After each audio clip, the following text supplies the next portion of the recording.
true crime case will make your blood boil. Over a decade ago, 19-year-old Kara Nichols vanished. The teenager was born and raised in Colorado Springs and unfortunately had begun using substances throughout high school. She was reported missing on the 14th of October 2012. At this point, her roommates hadn't heard from her for 5 days.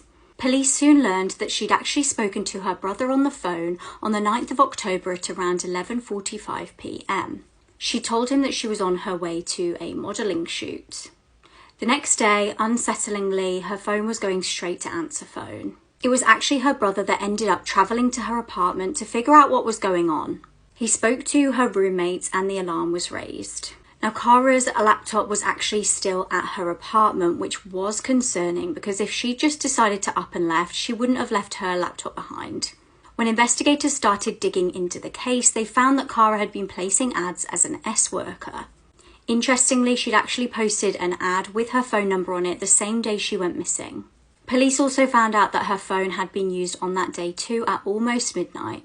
Investigators started looking into exactly which numbers she'd received calls from and set about contacting the individuals. They got a return call of Joel Hollendorfer. He admitted to police that yes, he had spoke to the girl about S services, but they'd never ended up meeting. However, when police tracked Kara's phone, her last activity was in the area of Joel's parents' house. Police ended up searching at the property with a cadaver dog. Disturbingly, the dog barked in loads of different areas on the property to indicate remains.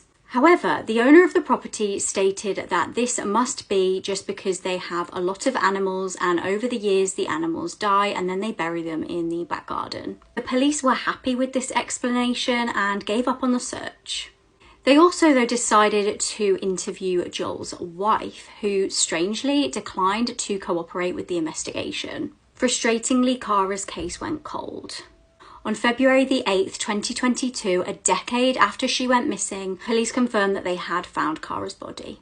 It was on that property they'd searched the whole time. Joel was obviously arrested. In February 2022, his wife decided to come clean to police. She told them that Joel had told her in 2014 that he accidentally killed an escort that he'd hired.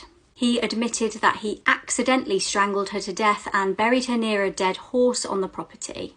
Joel's defence in court claimed that he accidentally killed her in an S-act gone wrong and that she lost consciousness due to substance use. Shockingly, he was only convicted of manslaughter and got just 24 years in prison.